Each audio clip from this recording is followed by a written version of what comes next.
अस्सलामुअलैकुम वरहमतुल्लाहि वबरकातुहू।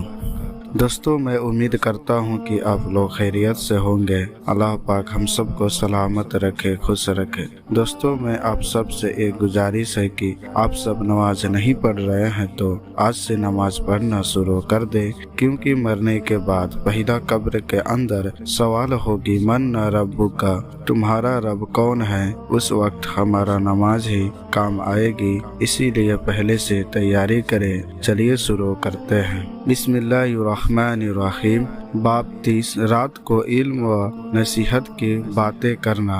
हदीस नंबर 95। उम्मे सलमा रजी अल्लाह तआला अन्हा से रिवायत है, उन्होंने कहा कि नबी सल्लल्लाहु अलैहि वसल्लम में एक रात जागे तो फरमाया, सुभान अल्लाह, आज रात कितनी फितने नाजिल किए गए और कितने खजाने खोले गए।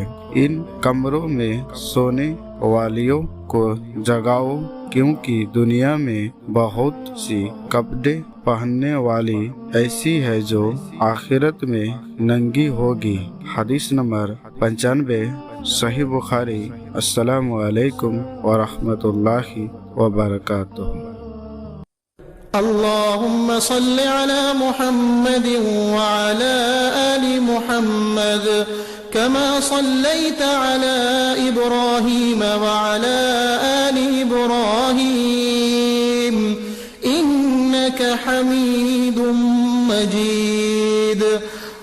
अल्लाहुम्मा बारिक अला मुहम्मद व अला आलि मुहम्मद कमा बारकता अला इब्राहीम व अला आलि इब्राहीम इन्नका हमीदुम मजीद।